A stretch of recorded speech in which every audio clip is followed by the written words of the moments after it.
Hey everybody, it's Jason Blaha here. Now that my two informative videos are done for the day, it's time to talk about current events in the online fitness community. And I had a lot of people request for me to cover the beef between Luimarco and William Bonac. And my response to that was, who the hell is William Bonac? I've never heard of this cat. So let me put on my +5 hat of weaponsmithing, work on skilling at my crafting a little bit, and let's talk about it. Yeah, I actually had to go look it up because apparently this is some guy tried to get in an altercation with Luimarco over in Dubai because Louis just kind of gave his opinion. And let's be honest here. I don't follow bodybuilding. I don't care about bodybuilding. If that tells you how little I know about bodybuilding, I didn't know who William Bonac was, and apparently the guy placed like 5th at the Mr. Olympia. I had no clue who he was, but I know Luimarco. I've talked to Luimarco. We all know who Luimarco is. You know, which kind of raises the interesting question, because a lot of people are like, well, who's Luimarco to talk about these champions? Who's he? I think these people are living in their own little tiny reality. Let's deal with the real world. People know who YouTubers are. People know who YouTubers are. They care who YouTubers are, right? More people probably know who Luimarco is because he's been coming. Anyone who works out and looks on YouTube, who lifts weights and looks up weightlifting, Luimarco's been there for like a decade. They know who he is. These bodybuilders come and go. They can't, most of them don't stay in this sport forever. They don't stay at the top long. They come and go. People actually know who YouTubers are. No one knows who pro bodybuilders are outside of the little tiny niche community that follows pro bodybuilding. So, you know, people say, who's he to talk about these champions? Well, someone possibly more famous and well-known than they are. That's who he is. Guy comments on bodybuilding. You know what? I'll go so far as to say, out of all the people on the internet who comment or have commentary about pro bodybuilding, he's probably the most well-known. You know, so therefore he has a big audience. People do listen to his opinion. Does William Bonac actually have an audience? Like, does he talk every day somewhere? I don't think that he does. You know, now, my opinion of William Bonac, I never heard of him, never saw him before. I went and pulled up a picture to look and see. It's like, man, look at all that synthol in those triceps. That dude uses a lot of synthol. He uses a lot of synthol, and it's very blaringly obvious. Which kind of goes back to my point I always make about why are people critical of pro bodybuilding. I don't know, because they reward bubble guts.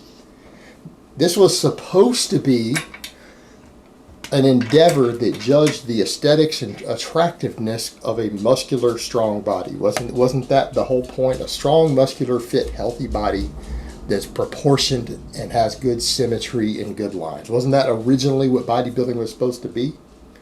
Now they reward people with giant, pregnant alien bellies and arms full of so much synthol they look like they're going to bust. That guy's got a lot of synthol in his arms. It's not hard to tell. You can look. It's not hard to tell. When he does a front double bicep, that's not what a tricep looks like. Basic anatomy, guys. Basic human anatomy should tell you when someone's side enhanced. It doesn't require anything special other than you knowing what the human muscular structure is supposed to look like. And if something is swollen in the wrong way, well, something's wrong. The angles are wrong, something's wrong if that's not what a muscle's supposed to look like. But that's why people make fun of these champions. Because bodybuilding, and I think Louis has a right to make that point, bodybuilding has become a freak show. It has become an unattractive, disgusting freak show. And I mean, I'm not trying to be a dick. I'm going to try not to be a dick in this video, but sometimes it just comes out. It's just a personality flaw of mine. I do the best I can. But that's what I think. When I look at a stage full of bodybuilders, I see a bunch of disgusting freaks. And you know what? So does 95% of the population. And when you consider that 40% of our population is now obese, that's kind of sad that they can actually see. They still see the freaks there. That should tell you something. And people are going to say, oh, because they don't like health and fitness. No, it has nothing to do with that. People find health and fitness physically attractive. They find that disgusting because it's just as unhealthy as a 400-pound fat person walking around. Bodybuilding has become riddled with circus show freaks and drug addicts. The whole bodybuilding lifestyle is about drugs, drugs, drugs, drugs, drugs, and more drugs, and then some gay prostitution on the side. That's what bodybuilding is. You know, you're hearing people now who say things like, well, bodybuilding is only 10% training, it's 90% genetics and drugs.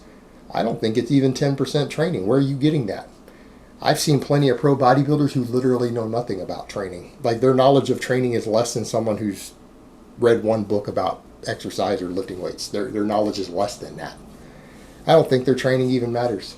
I think these guys can train any way they want, and because of their genetics and their mind-blowing amounts of drug abuse, they're all going to be massive and ripped. And here's the thing.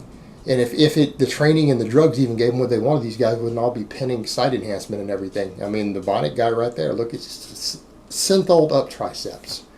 No, he couldn't just go do some heavy closed grip bench presses and weighted dips and overhead presses. Well, that wouldn't work for him. Like everyone else, they still can't get him big enough, even with all the drugs, all his genetic gifts, so he pins them full of stuff.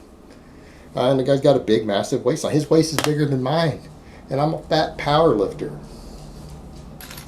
So, you know, why is Luimarco talking bad about the guy?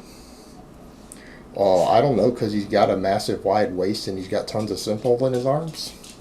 I don't know. I didn't hear what Louis said about him, but I'm going to go out on a limb, and I'm going to say that's probably what Louis said about him. I mean, you know, it's not like he doesn't speak his mind. I may not agree with a lot of things Luimarco says. In fact, I disagree with a lot of things he says, but you know what? The dude speaks his mind. I'll give him that much. He doesn't pull punches. He just calls it like he sees it.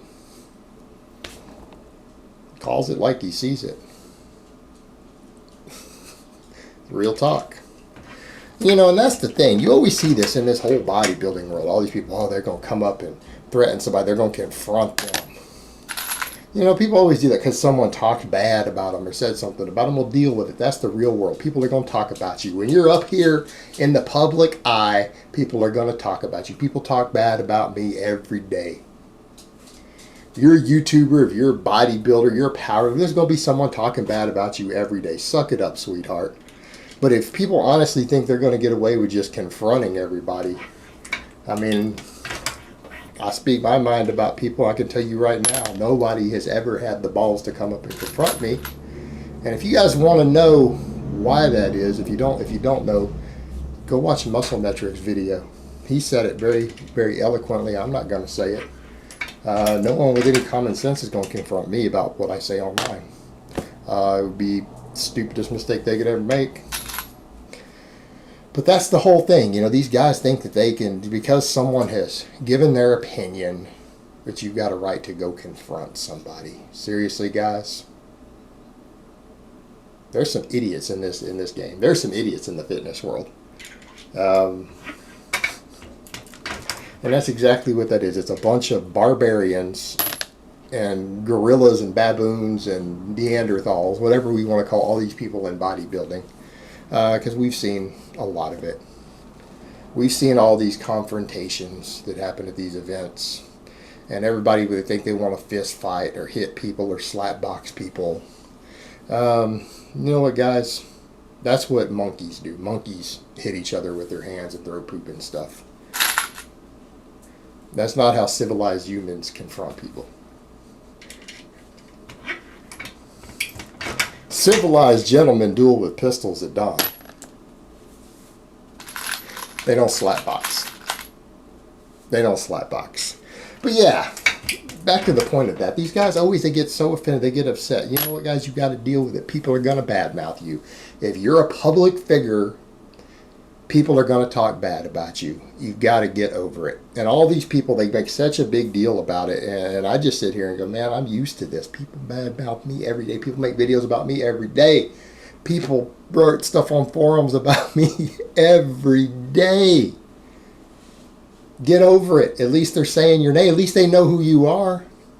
That's all people need to take this stuff. At least people know who you are. You're important enough for other people to talk about.